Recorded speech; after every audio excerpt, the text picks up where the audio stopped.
चलिए दोस्तों, इस वीडियो में हम लोग बात करेंगे प्रॉफिट एंड लॉस स्टेटमेंट के बारे में। अभी अगर आप एक नए इन्वेस्टर हो, आपने नया नया स्टॉक इन्वेस्टिंग शुरू करा है, तो आपने definitely profit and loss statement के बारे में जरूर सुना होगा। अभी बहुत सारे नए investor profit and loss statement read तो करते हैं, लेकिन जैसा कि मैंने बैलेंस शीट वाले वीडियो में बताया था कि वो लोग सिर्फ profit and loss statement read करते हैं, बैलेंस शीट और कैश फ्लो स्टेटमेंट रीड बिल्कुल भी नहीं करते हैं। बैलेंस शीट के ऊपर ऑलरेडी मैंने पहले वीडियो बना दिया है, कैश फ्लो स्टेटमेंट के ऊपर अगली वीडियो आएगी।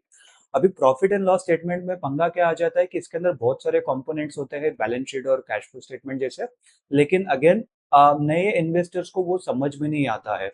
तो इस वीडियो में मैं आपको काफी ज्यादा एकदम सिंपल लैंग्वेज में समझाने की कोशिश करूंगा कि इस हर एक कैटेगरी का मतलब क्या होता है और कैसे आपको profit and loss statement read करना चाहिए और कौन से दो तरीके के स्टेटमेंट्स होते हैं। तो चलिए गाइस, बिना कोई देरी के वीडियो शुरू करते हैं। वीडियो में आगे बढ़ने से पहले मैं बता दूं, मेरा नाम है प्रशांत, आप देख रहे हैं इमर्जिंग बुल्स और इस वीडियो में हम लोग डिस्कस करेंगे प्रॉफिट एंड लॉस स्टेटमेंट के बारे में। ये तीसरा वीडियो है fundamental analysis for beginners series का। पहले दो वीडियो मैंने ऑलरेडी चैनल पर बना दिए हैं, आपको ऊपर आई कार्ड में आ जाएगा या तो आपको डिस्क्रिप्शन में लिंक मिल जाएगा। अगर आपको चाहिए तो आप यूट्यूब पे सर्च पे जाके emerging bulls fundamental analysis for beginners डाल के आप सर्च कर सकते हैं, आपको प्लेलिस्ट भी मिल जाएगी चैनल पर। तो चलिए गाइस, बिना कोई देरी के सीधा स्क्रीन की तरफ। तो आप अगर आप मेरा स्क्रीन देखते होगे तो यहाँ पर आपको दिखेगा कि यहाँ पर मैंने ओपन करा है क्वार्टरली रिजल्ट्स, ठीक है। और उसके जस्ट नीचे आपको दिखेगा प्रॉफिट एंड लॉस स्टेटमेंट। तो अभी क्वार्टरली रिजल्ट और प्रॉफिट एंड लॉस स्टेटमेंट दोनों अलग चीज है क्या? नहीं, दोनों एक ही चीज है। सिर्फ दोनों में एक ही फर्क होता है, देखो बताता हूँ। क्वार्टरली रिजल्ट क्या होता है, अगर आप यहाँ पर देखो, मार्च, जून, सितंबर, दिसंबर, और यहाँ पर क्या है, मार्च मार्च मार्च। तो दोनों में सिर्फ एक ही फर्क होता है, जो क्वार्टरली रिजल्ट होता है ये हर एक क्वार्टर में आता है। सबसे पहला क्वार्टर क्या रहता है, मार्च वाला क्वार्टर, फिर जून, फिर उसके बाद सितंबर, फिर उसके बाद दिसंबर, ऐसे क्वार्टर्स आ जाते हैं, ठीक है। तो ये आपका हर 3 महीने में अपलोड होता है, यानी कि आपको हर 3 महीने में इसका डेटा मिलता है कि मार्च से मार्च, अप्रैल और मई के मंथ में क्या हुआ, फिर जून, जुलाई, अगस्त के मंथ में क्या हुआ, कितना कंपनी ने कितना कमाया, कितना एक्सपेंसेस हुआ, वो सब कुछ बता दे। और जो प्रॉफिट एंड लॉस स्टेटमेंट होता है, ये ईयरली वाला जो आता है, इसके अंदर पूरे साल का डेटा रहता है कि पिछले साल कंपनी ने कितना कमाया, कितना नुकसान किया, कितना नेट नेट प्रॉफिट था या नुकसान था, वो सब कुछ बताता है, ठीक है। तो ये जो प्रॉफिट एंड लॉस स्टेटमेंट है, ये साल में 5 बार आता है। पहले तो 4 क्वार्टर में, और फिर जब मार्च में जब आता है तब ये 2 बार आता है। एक क्वार्टरली रिजल्ट आएगा जो पिछले क्वार्टर का रहेगा, और एक फिर पूरे साल का आएगा जो पिछले साल का रहेगा, वैसा रहता है, ठीक है। अभी हम लोग को ये समझ गया। अभी आप देखो, यहाँ पर मुझे क्वार्टरली रिजल्ट मेरे पास 2023 से का डेटा है, और यहाँ पर प्रॉफिट एंड लॉस स्टेटमेंट मेरे पास 2015 से है। अभी अगर आप देखोगे, सारे कंपोनेंट्स इसके अंदर बाकी सब कुछ सेम है, कुछ भी डिफरेंस नहीं है। मैं क्वार्टरली रिजल्ट्स आप लोगों के सामने डिस्कस करता हूँ। बाद में आप ये वीडियो देखने के बाद ना, आप profit and loss statement open करना, और उसके बाद आप समझना कि आपको क्या चीज समझा, नहीं समझा, और कमेंट करके बताना अगर आपको कुछ भी क्वेश्चन या डाउट रहेंगे तो, ठीक है। तो यहाँ पर देखो, वैसे तो मैं रिलायंस का चार्ट यहाँ पर ओपन करा, रिलायंस इंडस्ट्रीज का मैंने ये क्वार्टरली रिजल्ट ओपन करा है। बट एक चीज मैं बताना चाहूंगा कि ये सिर्फ और सिर्फ एजुकेशनल पर्पज के लिए, कोई भी बाय या सेल रिकमेंडेशन नहीं है। मैं सिर्फ आपको एक लाइव कंपनी के माध्यम से मैं आपको बताना चाहता था, इसलिए मैंने एक रिलायंस इंडस्ट्री का मैंने ये चार्ट यहाँ पर लिया है। बाय द वे, अगर आप यहाँ पर देखोगे, मैंने screener website by the way use कर रहा हूँ। यहाँ पर आप देखोगे 17 जुलाई को यहाँ पर रिजल्ट अनाउंस होने वाले हैं। मैं अभी जो वीडियो बना रहा हूँ, आज 15 जून है, सॉरी 15 जुलाई है। जब तक आप वीडियो देखोगे, ऑलरेडी आप संडे को देखोगे तो 18 या 19 तारीख को शायद आप ये वीडियो देखोगे, तो तब तक ऑलरेडी रिजल्ट अनाउंस हो चुका होगा। तो आप वो भी कमेंट करके बताना कि आपको क्या लगता है कि रिजल्ट अच्छे थे, बुरे थे, जो भी थे, आपको स्क्रीनर पर दिख जाएगा, या जो भी आप वेबसाइट देखो। स्क्रीनर अगेन कोई स्पॉन्सर वीडियो नहीं है, ये सिर्फ मैं मुझे पसंद है, इसलिए मैं ये यूज करता हूँ, ठीक है। तो चलिए अभी हम लोग यहाँ पर समझते हैं कि क्या क्या चीजें। सबसे पहले आती है सेल्स, ठीक है। अभी सेल्स में क्या क्या चीजें होती है, आप देखोगे यहाँ पर प्लस आइकन है, यहाँ पर आप क्लिक करोगे तो यहाँ पर आपको year on year sales growth तो सब भी यहाँ पर दिखता है, ठीक है। सेल्स यानी कि मतलब रेवेन्यू, ठीक है। अभी रेवेन्यू का मतलब क्या, कितना माल बेचा या कितने रुपए का माल बेचा, ठीक है। अभी मान लो मैंने इस क्वार्टर में 10 लाख रुपए का माल बेचा है, तो मेरा सेल्स कितना हो गया, 10 लाख रुपया। पिछले क्वार्टर में मैंने 25 लाख बेचा था, पिछले क्वार्टर में 25 लाख था, ये क्वार्टर में 10 लाख था, ठीक है। ये सिंपल सा माल है कि कितने रुपए का माल मैंने बेचा या सर्विस बेचा। अभी सर्विस बेचा मतलब क्या होता है, जैसे देखो, हर एक कंपनी जरूरी नहीं प्रोडक्ट बेचती है। प्रोडक्ट का मतलब क्या है, जो आप खरीद सकते हो, ठीक है। जैसे ये पेन है, ये एक प्रोडक्ट है, इसको मैं दुकान में जाके बेच सकता हूँ, आप इसको खरीद सकते हो। सर्विस क्या होता है, अर्बन क्लब हो गया, वो एक सर्विस बेच रहे हैं। ठीक है। अगर आप कोई आईटी कंपनी है, तो टीसीएस हो सब है, इन्फोसिस हो सब है, वो लोग कोई प्रोडक्ट ना बेचते हैं, वो लोग तो सर्विस बेचते हैं ना। वो लोग ने एक सिस्टम बनाया है, जो भी वो लोग का प्लेटफॉर्म बनाया है, वो लोग वो यूएस या दूसरी कंट्रीज लोग अपनी सर्विसेज बेचते हैं। तो वो लोग ने जो सर्विसेज बेची, उसका ऑब्वियसली वो लोग जो चार्जेस करेंगे वो लोग की सेल्स हो गई। तो सेल्स का सिंपल सा मतलब है कितने रुपए का माल आपने बेचा, चाहे वो सर्विस हो चाहे वो प्रोडक्ट हो। ठीक है। तो अभी हम लोग यहाँ पर समझते हैं कि कितने का माल यहाँ पर रिलायंस इंडस्ट्रीज ने ओवरऑल बेचा। अभी कंसोलिडेटेड और स्टैंड अलोन ऑलरेडी मैंने आप लोगों को पिछले वीडियो में बताया था। अगर जिसको नहीं पता है तो आप ये वीडियो देखने के बाद वो वाला वीडियो जरूर देख लेना, तो आपको समझ में आएगा कि कंसोलिडेटेड और स्टैंड अलोन में क्या फर्क आता है। ठीक है। तो आप देखोगे 2026 में 2,94,000 करोड़, ठीक है, ये जो है ये करोड़ में इधर लिखा हुआ है, तो इतना करोड़ का ये लोग ने माल बेचा है। ठीक है। यहाँ पर ये लोग अपने को ये समझ में आ गया कि कितने करोड़ का यहाँ पर माल बेचा है। उसके पहले क्या हुआ, 2,64,000, फिर 2,54,000, फिर 243 और उसके बाद 261। ठीक है। अभी यहाँ पर मैं आप लोगों को एक इम्पॉर्टेंट चीज बताना चाहूंगा कि कभी भी आप अगर क्वार्टरली रिजल्ट्स आप एनालिसिस करते हो, तो इसमें अगर देखो, जैसे अगर हम लोग यहाँ पर देखेंगे कि देखो सितंबर में 2,31,000 है, और यहाँ पर 2,31,000 है। ठीक है। और यहाँ पर 2,36,000 है। ठीक है। तो अभी सब, कोई भी अगर जो नया इन्वेस्टर था ना, वो सोचता है अरे मार्च में तो 2,36,000 करोड़ की सेल हुई थी, जून में 2,31,000 करोड़ की सेल हुई है सिर्फ, तो यहाँ तो ये 5,000 करोड़ की सेल कम हुई है। और फिर सितंबर और जून में तो ऑलमोस्ट सेम ही सेल हुई है, या इधर भी 200 करोड़ की कुछ सेल कम दिख रही है, तो कंपनी में कुछ गड़बड़ चल रही है क्या? तो कभी भी ऐसे नहीं देखते, कोई भी कंपनी, चाहे वो आप कोई भी आईटी कंपनी देख लो, बैंकिंग कंपनी देख लो, कोई भी कंपनी, अनलेस अगर उस टाइम पे कुछ वॉर वॉर वाली सिचुएशन है, एक जनरल सिचुएशन है, तो आप हमेशा ऐसे देखना चाहिए कि जब भी आप सितंबर का डेटा देख रहे हो, जैसे फॉर एग्जांपल मैं सितंबर का डेटा देख रहा हूँ 2024 का, तो मैं उसको जून से कंपेयर नहीं करूंगा, उसको मैं कंपेयर करूंगा सितंबर 2023 से। अभी आप यहाँ पर देखो, यहाँ पर और यहाँ पर सितंबर 2023 में भी 2,31,800 करोड़ का धंधा हुआ था, यहाँ पर 2,31,500 करोड़ का धंधा हुआ है। तो 2024 में ऑब्वियसली 300 करोड़ की सेल कम हुई थी। ठीक है। जून का अगर हम लोग देखेंगे तो जून 2024 में 2,31,784 करोड़ की धंधा हुआ, बट जून 2023 में कितना हुआ था, 2,07,000 करोड़ का।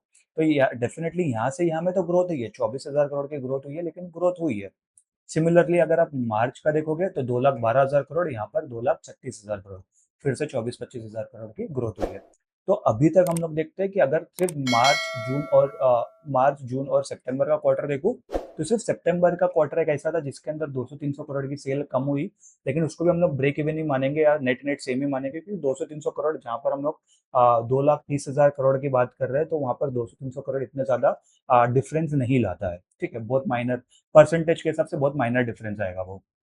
ठीक है।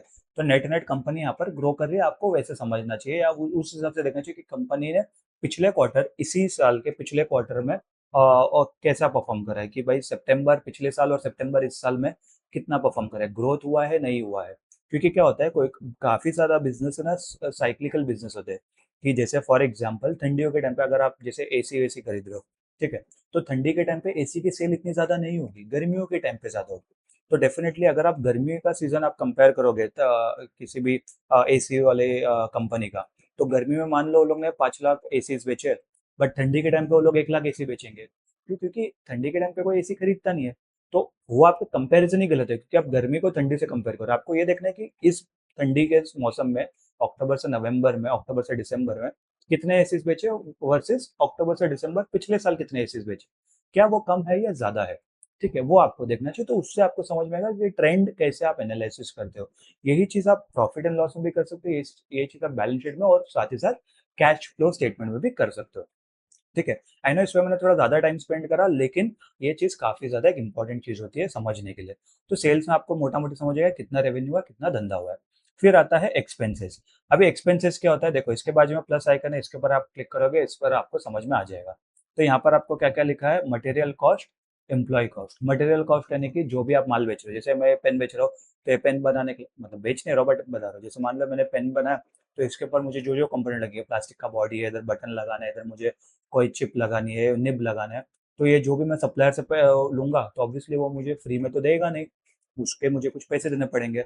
मान लो मैंने ये 100 रुपए की पेन बेच रहा हूँ, जिसमें से 40 रुपए का मेरा माल मटेरियल आ गया, तो 40 रुपए मेरा मटेरियल कॉस्ट में लग गया, अभी ये मैं अकेला तो बनाऊंगा नहीं, ठीक है, अभी मेरे को इतना करोड़ों का माल बेचना है, तो मैं अकेले तो बैठ के घर पे बैठ के बनाऊंगा नहीं, मुझे ऑफिस में लूंगा तो उसमें मुझे एम्प्लॉयज रखने पड़ेंगे। तो एम्प्लॉयज लोग का मैंने कितना पगार क्या दिया वो मुझे यहाँ पर समझ में आता है। तो यहाँ पर इसको बोलते हैं हम लोग कॉस्ट ऑफ गुड सर्विसेज। तो यहाँ पर आप देखोगे 68% यहाँ पर हम लोग का मटेरियल कॉस्ट लगा और 3% हम लोग का यहाँ पर एम्प्लॉय कॉस्ट लगा, यानी कि 71%। 100 रुपए का मैंने माल बेचा, उसमें से 71 रुपीज मेरा एक्सपेंसेस हो गया, ठीक है। तो मेरा ऑपरेटिंग प्रॉफिट कितना हो गया, 21 रुपए का ऑपरेटिंग प्रॉफिट हो गया। समझा आपको? ठीक है। परसेंटेज हमेशा 100 के हिसाब से कैलकुलेट होता है, इसलिए मैंने उसको 100% लिया, फिर इधर 68 माइनस कर और इधर 3% माइनस कर दिया, ठीक है। तो मेरा मोटा मोटी 29 रुपया मेरे पास प्रॉफिट बचा, जो कि होता है ऑपरेटिंग प्रॉफिट, ठीक है। यानी कि मेरे को बिजनेस चलाने के लिए मेरे को कितना प्रॉफिट यहाँ पर आया। अभी यहाँ पर है ना, सबसे बड़ी गलती लोग क्या करते हैं मालूम है क्या? देखो, हर एक जो ये होता है क्या बोलते हैं, जो भी वेबसाइट्स होती है, चाहे आप स्क्रीनर देख लो, टिकर टेप देख लो, या कोई भी और दूसरी वेबसाइट देख लो, सबका जो रिजल्ट पब्लिश करने का जो तरीका है वो अलग है। किस वेबसाइट में आपको एबिटा दिखेगा, किस वेबसाइट में आपको एबिट दिखेगा, किधर आपको ऑपरेटिंग प्रॉफिट दिखेगा, किधर आपको प्रॉफिट बिफोर टैक्स दिखेगा, वैसा कुछ ना कुछ दिखता रहेगा। अभी जो ऑपरेटिंग प्रॉफिट है ना, काफी ज्यादा नए इन्वेस्टर्स लोग, स्पेशली जब वो स्क्रीनर यूज करते हैं, वो लोग को लगता है कि वो एबिटा है, ठीक है, लेकिन वो एबिटा नहीं है, वो है एबिट, यानी कि earnings before interest and taxes, ठीक है। EBITDA क्या होता है? Earnings before interest, tax, depreciation and amortisation, ठीक है। अभी डिप्रिसिएशन एमोटाइजेशन उसके ऊपर और EBITDA के ऊपर मैं डेफिनेटली एक डिटेल्ड वीडियो लेके आऊंगा इसी सीरीज में। तो आप इस चैनल को जरूर सब्सक्राइब कर देना। अगर आपको अभी तक ये वीडियो अच्छी लगी तो वीडियो को लाइक कर देना और कमेंट करके भी जरूर बताना, इससे मुझे और मोटिवेशन मिलेगा आपके लिए। मैं और ऐसे ही इंटरेस्टिंग टॉपिक्स लेके आ जाऊंगा फंडामेंटल एनालिसिस के ऊपर, ठीक है। तो यहाँ पर आपको समझ में आ गया। अभी यहाँ पर हम लोग का जो भी इधर यहाँ पर परसेंटेज भी दिख रहा है कि ऑपरेटिंग प्रॉफिट मार्जिन का कितना परसेंटेज है, वो सबका जो आप लोग को यहाँ पर दिख जाता है, ठीक है।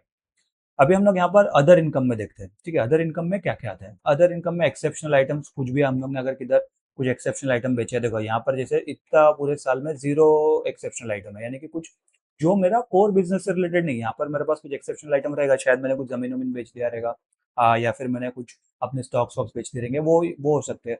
वो सब अदर इनकम नॉर्मल और एक्सेप्शनल आइटम उस सब में आता है। तो हम लोग को यहाँ पर ये सब चीजें देखनी चाहिए। मोटा मोटी देखो, मेरे हिसाब से ना, मैं यूजुअली अदर इनकम के ऊपर इतना ध्यान बिल्कुल नहीं देता हूँ। मैं सिर्फ कब ध्यान देता हूँ मालूम है क्या? कि जहाँ पर मेरा जो ऑपरेटिंग प्रॉफिट है, मान लो जैसे यहाँ पर ये 44,000 करोड़ है और ये 4,400 करोड़ है, तो यहाँ पर ये इसका 10% ही है, मतलब इस टोटल वैल्यू का 10% इतना है अदर इनकम, तो ये फिर भी छोटा है। अभी अगर ऐसा होता कि भाई ऑपरेटिंग प्रॉफिट है मेरा 20,000 करोड़, ठीक है, और जो मेरा अदर इनकम है वो 15,000 करोड़ है, तो इसके अंदर मुझे सोचना है कि भाई कंपनी जितना खुद के धंधे से जो भी, जैसे फॉर एग्जांपल मैं पेन बेच रहा हूँ, मैं ये पेन बेच के मान लो 20,000 करोड़ कमा रहा हूँ, लेकिन ऐसा क्या अदर इनकम है जिससे मैं 15,000 करोड़ ऑलमोस्ट उतना ही पैसे कमा रहा हूँ। तो मुझे सोचने वाली बात है कि भाई या तो ये पेन मैं बेच नहीं पा रहा हूँ अच्छे से, या तो फिर मैंने कुछ अलग और चीजें बेची है उस पर्टिकुलर क्वार्टर या उस पर्टिकुलर साल में, जिसकी वजह से मेरा ओवरऑल कंपनी का प्रॉफिट बहुत ज्यादा दिख रहा है। तो वहां पर हम लोग को स्टडी करना पड़ेगा। लेकिन अगर छोटा मोटा, जैसे मान लो 20,000 करोड़ का मैंने पेन बेच के कमाया और 1-1.5 हजार करोड़ का मैंने बाकी अदर इनकम है, क्योंकि वो कुछ भी हो सकता है। मैंने शायद पुराना जो मेरा प्लांट नहीं चल रहा था, मैंने उसको बंद कर दिया, मैंने उसको बेच दिया, मैंने को बहुत सारे प्रोडक्ट्स किधर कुछ मैंने डिस्काउंट डिस्काउंट में बेच दिए, या फिर कुछ भी और मैंने कर दिया, अपने शेयर्स बेच दिए जो मैंने दूसरे कंपनी में इन्वेस्ट सब करे रहेंगे, वो सब कुछ हो सकता है। तो इतना ज्यादा सोचने की बात नहीं है। दोनों में डिफरेंस अगर बहुत ज्यादा कम है, तो फिर आपको सोचना चाहिए कि भाई अदर इनकम में इतना ज्यादा क्या है, वो आपको फिर डिटेल आपको रीड करना पड़ेगा। कैसे वो सब रीड करते हैं वो हम लोग आगे वाले वीडियो में समझेंगे, आप बिल्कुल भी उसका टेंशन मत लेना, ठीक है। तो यहाँ पर हम लोग को अदर इनकम समझा। अभी फिर आता है इंटरेस्ट, ठीक है। इंटरेस्ट क्या होता है? ठीक है, जैसे कि मैंने कहा कि ये होता है, ये इबिट होता है ना, तो ये earnings before interest and tax. तो यहाँ पर इंटरेस्ट आ गया। अभी इंटरेस्ट में क्या क्या आएगा कि आपको यहाँ पर ये देखना है कि जो भी, अभी जैसे मैंने आपको पिछले वाले वीडियो में बताया था कि बैलेंस शीट में हम लोग को क्या दिखता है, डेट वो सब दिखता है, ठीक है। तो डेट यानी कि कर्ज।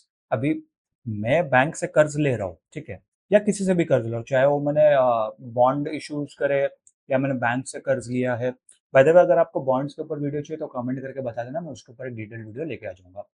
तो मैं बॉन्ड इशू कर रहा हूँ या फिर मैंने बैंक से लोन लिया है, जो भी, कोई भी इंसान मुझे अगर पैसे दे रहा है, चाहे वो बैंक हो, चाहे वो कोई इंडिविजुअल हो, चाहे वो HNI हो, जो भी हो, तो वो मुझे फ्री में तो देगा नहीं, ठीक है।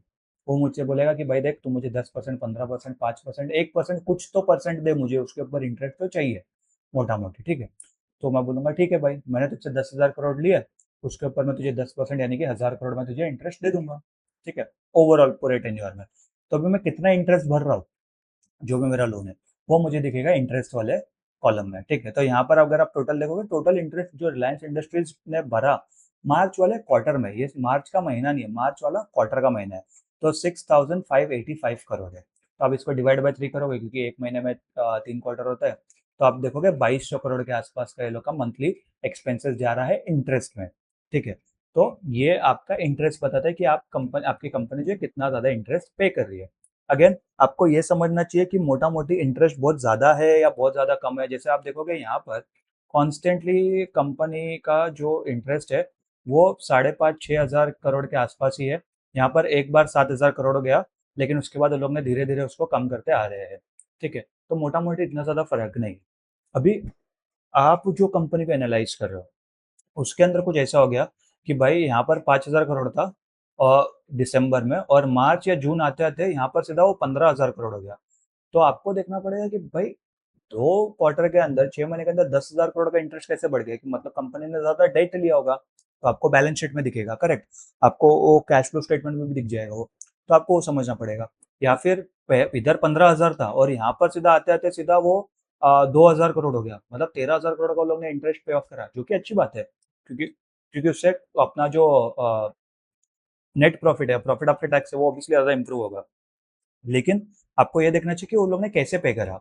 सिर्फ ऐसा नहीं कि पे कर दिया, अच्छी बात है, चलो भाई इंटरेस्ट पे हो गया और मैं नेट प्रॉफिट देख के खुश हो रहा हूँ, नहीं। आपको ये भी देखना चाहिए कि वो पैसे कहाँ से आए, कि कंपनी ने शेयर्स इशू करे नए, क्या कंपनी ने डिविडेंड पे आउट नहीं करा, क्या कंपनी ने रिटेन्ड अर्निंग से पे आउट करा, कैसे पे आउट करा, वो आपको समझना चाहिए, ठीक है।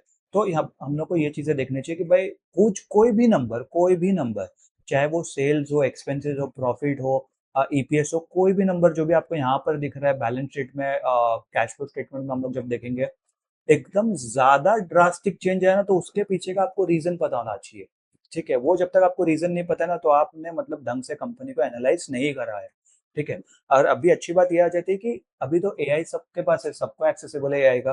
तो अगर आपको नहीं समझ में आ रही कुछ चीजों का नंबर, तो आप सीधा सीधा उसका स्क्रीनशॉट लेके उस कंपनी के बारे में एआई पे भी डालोगे, तो एआई भी आपको काफी हद तक मोटा मोटी इन्फॉर्मेशन दे देगा, ठीक है। और जैसे कि मैंने कहा कि मैं आपको आने वाले वीडियोस में बताऊंगा भी कैसे पूरी तरीके से रीड किया जाता है, कौन कौन सब कैसे समझते हैं, उसको हम लोग आने वाले वीडियोस में डिस्कस जरूर करेंगे, ठीक है। फिर उसके बाद हम लोग को यहाँ पर दिखता है डेप्रिसिएशन। डेप्रिसिएशन क्या होता है, देखो डेप्रिसिएशन और रेमोटाइजेशन चीज होती है। अभी डेप्रिसिएशन क्या होता है, देखो जैसे मैंने पिछले वीडियो में बताया था कि मेरे लिए एसेट क्या है, जैसे मैं लैपटॉप है, मैं लैपटॉप पे वीडियो बना रहा हूँ, मेरा फोन है, मेरा ट्राइपॉड है, वो सब मेरे लिए एसेट्स है, ठीक है। लेकिन अभी जैसे मैंने ये लैपटॉप 50,000 रुपये का खरीदा था, मैं इसको बिजनेस के लिए यूज कर रहा हूँ। तो अभी मैं जब अपना बैलेंस शीट या जब मैं अपना ये बनाऊंगा, क्या बोलते हैं, इनकम स्टेटमेंट बनाऊंगा, तो मैं इसको एक ही साल में एक्सपेंसेस में 50,000 नहीं डालूंगा, ठीक है। डेप्रिसिएशन कैसे काम करता है कि मान लो मैंने 50,000 रुपया मैंने 2026 में मैंने खर्च करा, ठीक है। तो मैं इसको पूरा का पूरा एक्सपेंस में इसी साल नहीं डालूंगा। इसको हम लोग ये जो अकाउंटिंग टर्म में कैसे होता है कि भाई ये लैपटॉप कितने साल चलेगा, मान लेते हैं कि 5 साल चल रहा है लैपटॉप, ठीक है। तो ये 2026 से लेकर 2031 तक ये लैपटॉप चलेगा, ठीक है, जो मेरे बिजनेस के काम में आ रहा है।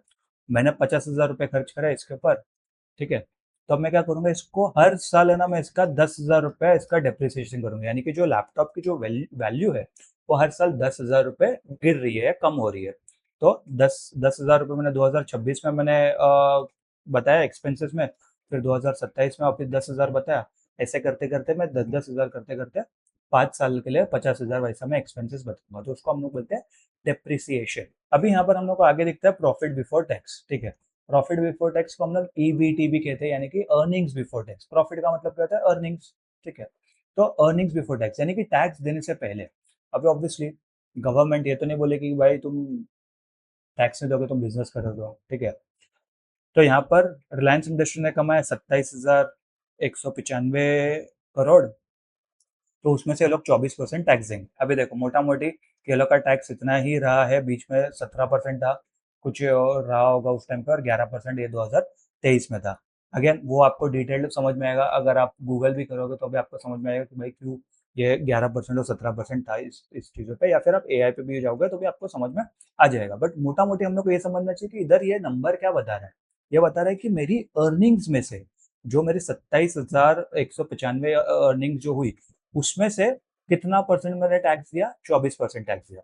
अभी आप यहाँ पर सोचोगे कि भाई यहाँ पर तो 44,000 करोड़ की अर्निंग थी, यहाँ पर 27,000 करोड़ कहाँ से है।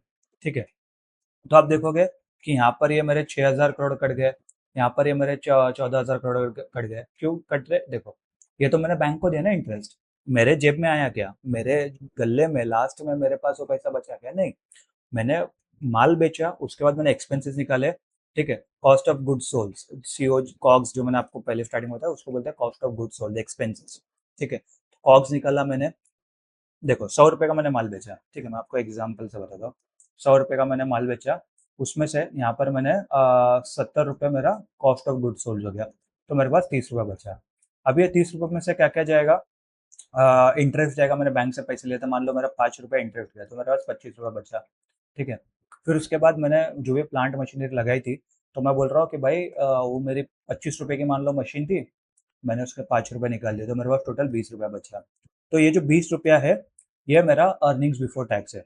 अब ये 20 रुपये पे मान लो मैंने 10% टैक्स दिया, तो कितना, 2 रुपया मतलब मेरा टैक्स गया और 18 रुपया बचा। तो ये जो 18 रुपये है, ये होगा मेरा नेट प्रॉफिट। कंपनी ने टोटल कमाए 100 रुपये, लेकिन सब कुछ tax, expenses, depreciation, amortisation, interest, वो सब कुछ देके मोटा मोटी कंपनी की जेब में कितना बचा, 18 रुपये।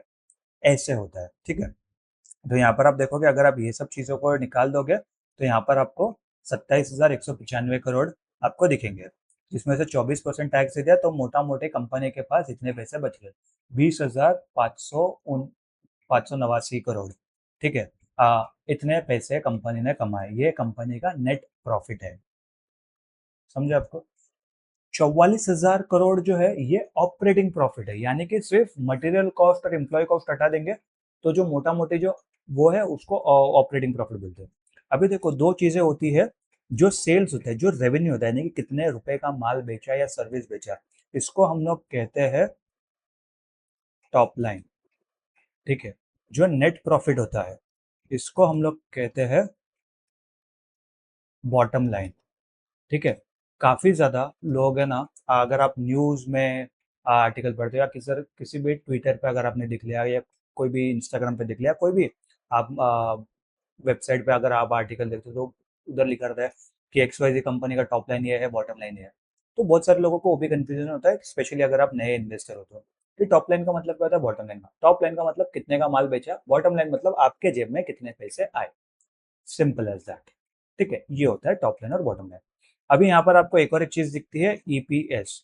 ठीक है, ईपीएस यानी क्या होता है, अर्निंग पर शेयर। ठीक है, ये ना आपको जब आप पीई रेशियो जब कैलकुलेट करते हो तभी आपको काम आता है।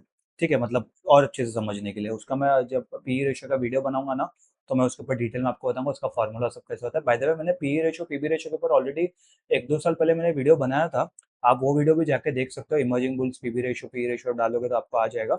बट इस सीरीज में वापस से एक अच्छे से डिटेल वीडियो बनाऊंगा, तो आप उसके लिए भी चैनल को सब्सक्राइब और लाइक करके, वीडियो को लाइक करके छोड़ सकते हो, कमेंट करके जरूर बताना वीडियो कैसी लग रही है।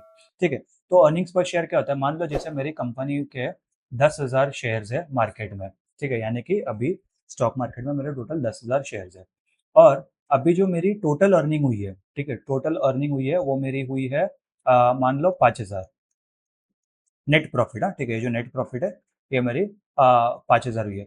तो जो भी मैं इससे कैलकुलेट करूंगा, ठीक है, जो भी मैं इसे अगर डिवाइड करता हूँ तो यहाँ पर मुझे क्या आ रहा है, 2 रुपया आएगा।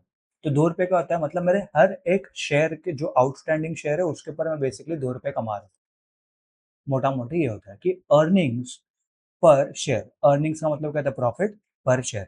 हर एक शेयर जो मेरा आउटस्टैंडिंग है उसके ऊपर मैं 2 रुपये का प्रॉफिट कमा रहा हूँ, यानी कि जो 10,000 जो मेरे शेयर्स है उसके ऊपर मैंने उतना उतना प्रॉफिट कमा रहा हूँ। ठीक है, वैसा होता है। सॉरी, 5,000 जो शेयर्स है उसके ऊपर मैंने 10,000 ये कमाए, तो 5,000 जो शेयर्स है उसके ऊपर मैंने 10,000 रुपये कमाए, यानी कि हर एक शेयर के ऊपर मैंने 2 रुपये कमाए। अगर इसी का उल्टा होएगा, मतलब मेरे 10,000 शेयर है और मैंने 5,000 रुपये कमाए, यानी कि मेरा 0.5 का अर्निंग हुआ, यानी कि मैं हर एक शेयर के ऊपर आधे मतलब 50 पैसे कमा रहा हूँ बेसिकली। तो 2 शेयर के ऊपर मैं 1 रुपया कमा रहा हूँ। वैसे किया जाता है, ठीक है। आपको ये चीज़ समझनी चाहिए कि अर्निंग्स कितनी है और उसके नंबर ऑफ शेयर्स कितने हैं, तो उसका कैलकुलेशन वैसे होता है। अगेन इसके अंदर अच्छी बात क्या है कि अर्निंग्स पर शेयर ये जितना अच्छा होगा उतना अच्छा है, ठीक है। और ये जो भी नंबर है ना, जैसे आपका जो सेल्स है, आपका profit before tax, net profit, earnings पर शेयर, ऑपरेटिंग प्रॉफिट, ये सब अगर आपको क्वार्टर ऑन क्वार्टर ग्रोथ दिख रहा है या ईयर ऑन ईयर ग्रोथ दिख रहा है तो ये अच्छा नंबर है, ठीक है। ये बुरा नंबर बिल्कुल भी नहीं है। आपको किधर ध्यान देना चाहिए कि भाई इंटरेस्ट एकदम ज़्यादा ही हद से पार नहीं हो रहा है, एक्सपेंसेस एकदम ज़्यादा ही हद से ज़्यादा ही नहीं जा रहे हैं, टैक्सेस एकदम ज़्यादा ही हद से नहीं जा रहे हैं। मतलब ऐसा नहीं हो रहा है कि पिछले कुछ साल से 24-25% दे रहे थे टैक्स और अचानक हम 35% दे रहे हैं। तो क्यों 35% दे रहे हैं? क्या ये लोग के जो पियर्स है वो लोग भी 30-35% दे रहे हैं कि सिर्फ इसी इसी कंपनी को 30-35% देना पड़ रहा है? कि क्यों वो लोग ने क्यों वो लोग को सरकार 35% टैक्स लगा रही जबकि बाकी पीयर्स को 25% की टैक्स लगा रही थी, ठीक है। क्यों इस कंपनी के एक्सपेंसेस बढ़ गए जबकि इनके पीयर्स के एक्सपेंसेस सेम ही है, या फिर मोटा मोटा बहुत कम बढ़े हैं और ये लोग के एक्सपेंसेस ज़्यादा बढ़ गए हैं, ठीक है। पहले 2 लाख करोड़ के एक्सपेंसेस थे, अभी सीधा इस साल 3 लाख 3.5 लाख करोड़ के एक्सपेंसेस हो गए, जबकि सेल्स इतनी ज़्यादा नहीं बढ़ी। देखो, अगर मेरी सेल्स, मान लो यहाँ पर मैं 200 रुपये की सेल करता हूँ और 100 रुपये का मेरा एक्सपेंसेस है, यानी कि मेरा 50% एक्सपेंसेस है, ठीक है। अभी अगले साल मेरी सेल अगर 400 करोड़ हो गई तो नेचुरली मेरा जो एक्सपेंसेस है वो 200 करोड़ होगा, क्योंकि अगर कुछ चेंजेस नहीं है तो, ठीक है। मान लो वो 200 की जगह 220 भी था तो भी ठीक ठाक, इतना ज़्यादा फर्क नहीं है। लेकिन अगर मेरी सेल 200 करोड़ ही है और यहाँ पर मेरे एक्सपेंसेस 150 करोड़ हो गए तो फिर क्या गड़बड़ है? इसके अंदर देखो दो चीज़ें हो सकती है, ज़रूरी नहीं कि कंपनी में कुछ गड़बड़ी है। जो मेरा रॉ मटेरियल है वो महंगा हो गया होगा, है ना। जहाँ से भी मैं माल लेता हूँ, जो मेरा सप्लायर उसने पैसे बढ़ा दिए, इसकी वजह से मेरे को ज़्यादा पैसे देना पड़ रहा है।